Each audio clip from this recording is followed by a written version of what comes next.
Alrighty, January 5th. This is a trade recap for futures. I trade NASDAQ, and this is what happened. I want to say this is Asian session. So Asian session usually accumulates, consolidates, really does nothing. Didn't even take out previous day or previous session lows. London session went up, didn't really interact with Asian session. It just kind of continued up. So my expectation was actually bearish because I expected price to go up and hit some key level up here, wherever, and start reversing. So here is where, here's where market opened up, and on NQ, I just kind of waited for a fair value gap and change in direction. So when price started going down here, and I was like, oh gosh, it's happening way earlier than the macros period, so I don't know what's going to happen. And by macros, price started kind of going up. And then I noticed, because the idea is to figure out where price wants to go, figure out where price is and where it wants to go and why. So there was this gap up here that was made on whenever it was, January 2nd. And so price met it.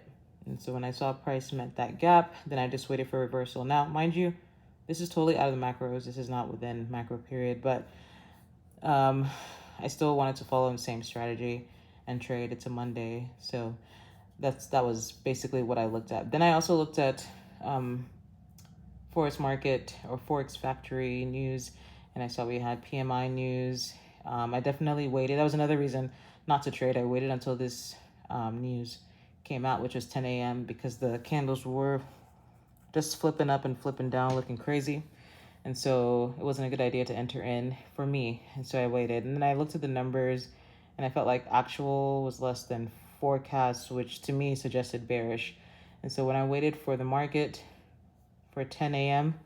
to pop up, whenever that was, somewhere down here, I still was looking for bearish. I saw bearish down here, took a trade, but got stopped out as price reversed back upward. So I waited and saw that price wanted to hit this gap. And then I was like, okay, if it hits this gap, which I think is a good enough key level, then I'm just going to expect price to start returning down because news says it should be bearish. My bias is bearish. Let's see if we get a bearish presentation. Enter a fair value gap, which was confirmed. I enter in and got out on this trade. Now, because I had lost money here where I got stopped out, I was like negative 900. So getting back in here, gaining my losses back, and then taking a little, I took a little scalp down here, brought me to about 640. Trying to do this before I go to bed. 647, and that's on 7 contracts. So you can 600 times 7. That's what that is. And so, yeah. It was definitely out of my macros, but I followed my strategy. I looked news sentiment. I definitely was patient with this trade. I wanted to enter this trade, but I wasn't impatient. I kept telling myself, it is what it is. If it doesn't present, it doesn't present. But now I can finally go to sleep. I've got a shift tonight.